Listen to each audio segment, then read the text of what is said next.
Ya, Assalamualaikum warahmatullahi wabarakatuh. Selamat sore semuanya. Perkenalkan, nama saya Alkevin M. Poporenda, NIM 18051750104, Prodi Pendidikan Komputer. Ya, di sini saya membuat video ini akan menjelaskan pengertian dari multimedia. Apa sih itu multimedia?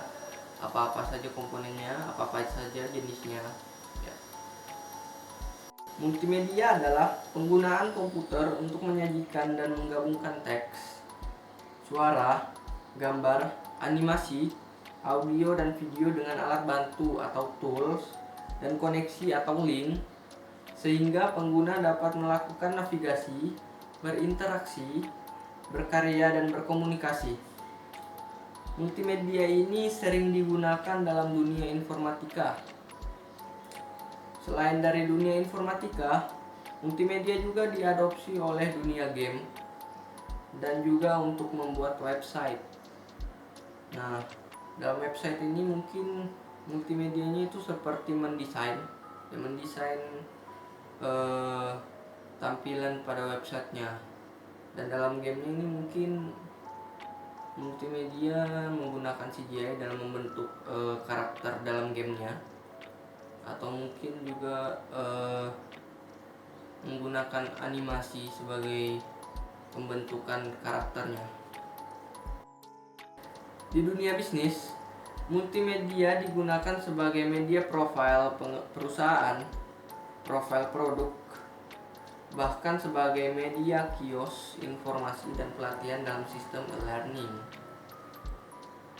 Pada awalnya, multimedia hanya mencakup media yang menjadi konsumsi indera penglihatan atau gambar diam, teks, gambar gerak video, dan gambar gerak rekaan atau animasi, dan konsumsi indera pendengaran, suara, dan juga berupa wujud. Dalam perkembangan multimedia mencakup juga kinetik atau gerak dan bau yang merupakan konsumsi indera penciuman. Multimedia mulai memasukkan unsur kinetik sejak diaplikasikan pada pertunjukan film 3 dimensi yang digabungkan dengan gerakan pada kursi tempat duduk penonton. Kinetik dan film 3 dimensi membangkitkan sense realistis. Jadi kalau kalian pernah nonton film 3 dimensi mungkin di bioskop, nah itu sudah memasuki apa sih namanya, hal dalam multimedia juga, karena dapat menampilkan hal yang realistis saat menonton film yang kita tonton. Bau mulai menjadi bagian dari multimedia sejak ditemukan teknologi reproduksi bau melalui telekomunikasi. Dengan perangkat input pendeteksi bau, seorang operator dapat mengirimkan hasil digitizing bau tersebut melalui internet. Komputer penerima harus menyediakan perangkat output berupa mesin reproduksi bau. Mesin reproduksi bau ini mencampurkan berbagai jenis bau yang setelah dicampur menghasilkan output berupa bau yang mirip dengan data yang dikirim dari internet. Dengan menganalogikan dengan printer, alat ini menjadikan feromon bau seperti pengganti tinta. Output bukan berupa cetakan melainkan aroma.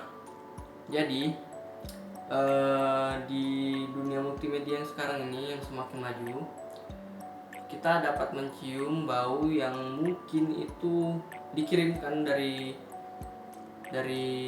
tempat yang berbeda dengan kita. Semisalnya ada keluarga kita jauh, berbeda pulau, lalu mereka pengen seperti apa ya, menciumkan atau memamerkan wangi yang dihirupkan pada orang yang ada di pulau yang berbeda dengan kita. Nah, dengan alat ini mungkin dapat membantu hal tersebut agar kita, orang yang berjauhan dengan orang terdekat kita, dapat merasakan wangi yang sama. Multimedia pun memiliki jenisnya, yaitu multimedia hiperaktif. Multimedia jenis ini mempunyai struktur dengan elemen-elemen terkait yang dapat diarahkan oleh pengguna melalui tautan link dengan elemen-elemen multimedia yang ada. Istilahnya rich media juga dipakai untuk menyebut multimedia hiperaktif.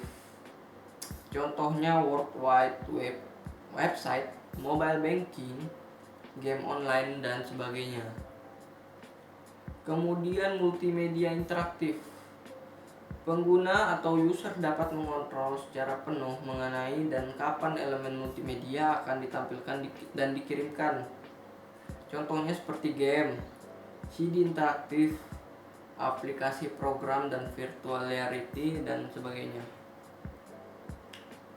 Kemudian ketiga, ada multimedia linear atau sekuensial. Multimedia linear adalah jenis multimedia yang berjalan lurus.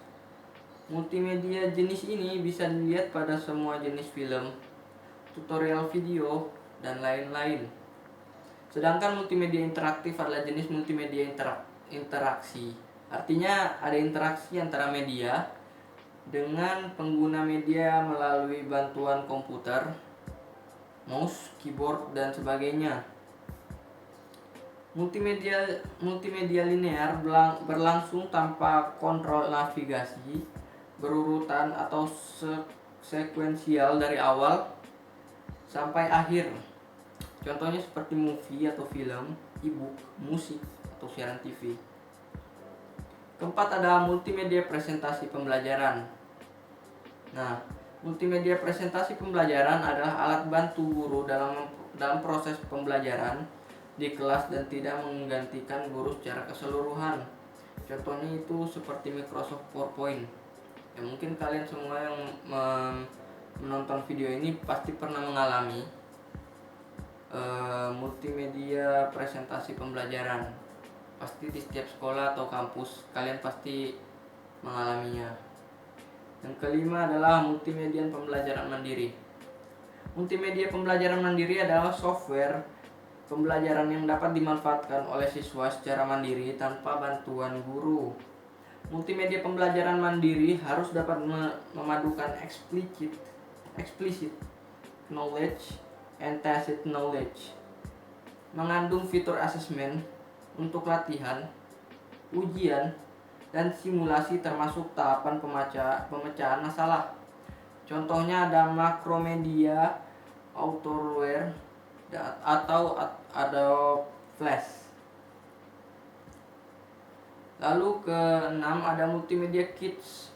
Multimedia Kits adalah kumpulan pengajaran, bahan pembelajaran yang melibatkan lebih dari satu jenis media dan diorganisir sekitar topik tunggal.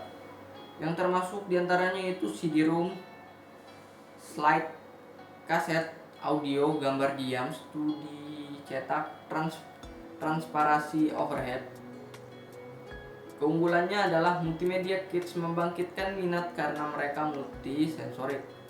Kits menjadi mekanisme ideal untuk merangsang kerja kelompok proyek kecil. Kitis memiliki keunggulan yaitu dapat diangkut dan digunakan di luar kelas. Ya, mungkin hanya itu saja dari video ini yang bisa saya sampaikan. Mungkin masih banyak kekurangan dalam video ini.